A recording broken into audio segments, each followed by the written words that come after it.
In tonight's Story Behind the Song Report, Angels Among Us touched hearts with this message about heavenly help, and the songwriter credits some of that inspiration for this song.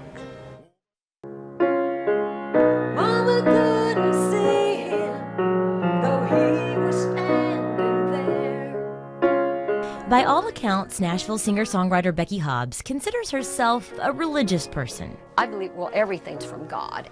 So when she was having premonitions of dying in the mid-'80s, she certainly took them seriously. I would be almost in the dream state, but I'd feel like an impact, and I'd sit up in bed and my heart would be pounding. About a year went by, and nothing happened until her birthday on January 24th, 1986. An energy took a hold of my arm and pulled me out into my front yard, this front yard out here. I stood under a little maple tree and I looked up at the clear January sky, and I heard a very loud masculine voice say, "Be careful, this may be your last birthday." That very next day, Hobbs hit the road with her band, and those premonitions became very real.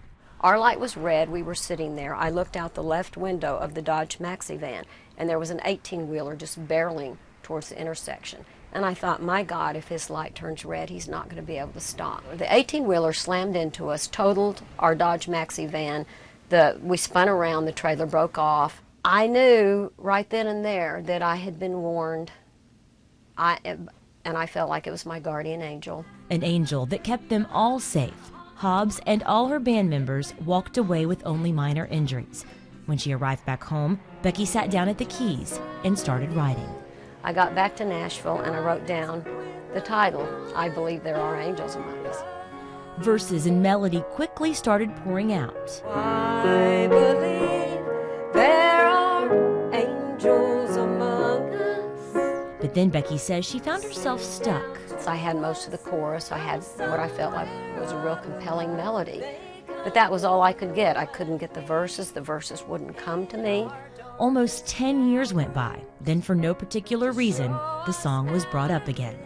I called my longtime co-writer, Don Goodman, in January of '93. I played the chorus for him. I said, "Don, do you want to help me finish this song?" I played him the chorus, and I looked up and he had tears rolling down his face. After 2 writing sessions, the song was complete. She already had 2 Alabama cuts, so she thought, why not try for one more?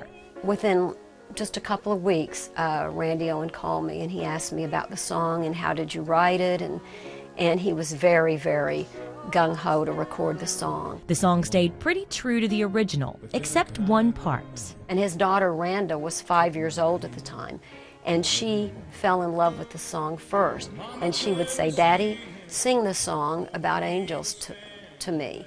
And he started reciting the lyrics before she'd go to sleep, and that's why he spoke the first couple of lines of the song.